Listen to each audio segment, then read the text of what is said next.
Hello বন্ধুরা, আজকে নতুন একটা ভর্তার রেসিপি নিয়ে আসছি। সবগুলো দেখতে থাকুন। এখানে দিয়ে দেবো সরষের তেল, বেগুন, টমেটো।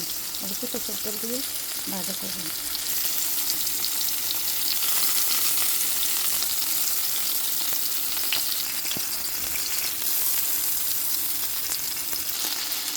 দিয়ে দেবো রসুনগুলো।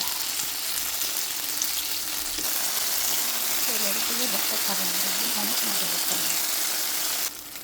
অনায়াসে 3 প্লেট ভাত খাওয়া যাবে এসব ভর্তা দিয়ে।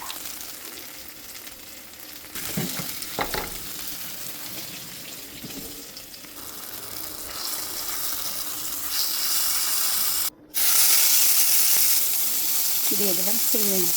চিংড়ি মাছগুলো দিয়ে মশমশো করে ভাজা করবেন। আমি চিংড়ি মাছের মাথাগুলোও দিয়ে দিচ্ছি। শুকনো মরিচে দিলেন, কাঁচা মরিচে দিলেন, দেখবেন অনেক মজা হয়। সাদা পেঁয়াজ এটা আমি একটু ভাজি নিতেছি। আবার কাঁচা পেঁয়াজের জন্য কটা দিন লাল পেঁয়াজ।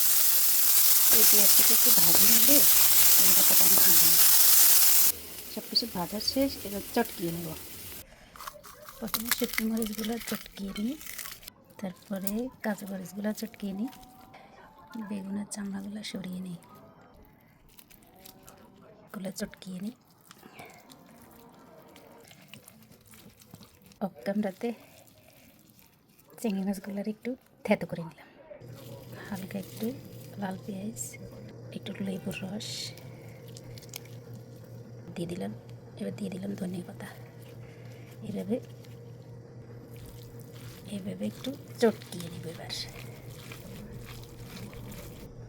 একটু সরিষার তেল, আবার একটু চটকিয়ে নেব।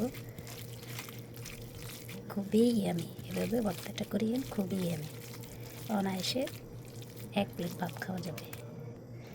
আমি কিন্তু অফ ক্যামেরাতে লবণ দিয়ে দিছি, আপনারা তো দেখেননি। ভর্তার ফাইনাল লুক কেমন হয়েছে কমেন্ট করে জানাবেন।